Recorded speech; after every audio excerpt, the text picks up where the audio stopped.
Master filter part 2. Master filter boleh memberi mudarat lagi jika nak tahu lebih lanjut, tonton video ni sampai habis. Adakah korang rasa selamat menggunakan master filter ni? Ada yang panggil dia master filter, ada yang panggil dia rocket filter.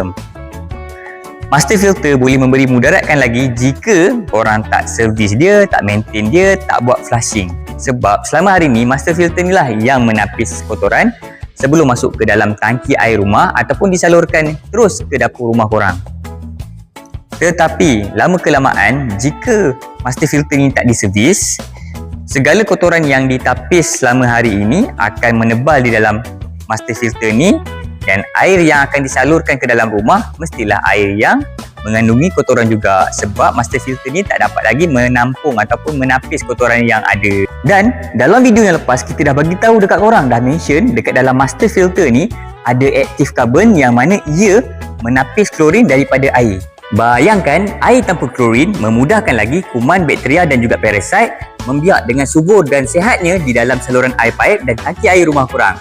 Kenapa? Tak percaya? Tengok hasil kajian test lab kami. Dan makmal ini disahkan oleh PKM tau. Dan air daripada master filter ni mengalir ke dalam tangki air korang, yang mana ada perkampungan dekat dalam tu. Perkampungan Salmonella, Legionella, E. coli, Pseudomonas aeruginosa dan macam-macam lagi kampung. Kampung pisang je tak ada kat dalam tu. Apatah lagi, dalam rumah kita ada sistem tangki air yang mana korang selama hari ni tak servis kan? Dah bertahun-tahun ataupun tak pernah servis langsung. 10 tahun, 20 tahun maupun 30 tahun.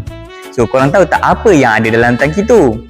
Oleh sebab itu, master filter ini kita galakkan untuk korang install dengan Dettol Auto Tank Cleaner. Jangan risau, Dettol Auto Tank Cleaner kan ada. Ianya merawat, membunuh kuman dan juga mencuci tangki air secara automatik setiap hari tau. Korang rajin ke nak cuci tangki korang hari-hari? Nak panggil orang datang rumah cuci tangki pun malas. Okey, maklumat lanjut, hubungi kami. Dettol Auto Tank Cleaner, bila-bila masa boleh jalan. Air suci lagi menyucikan, satu sentuh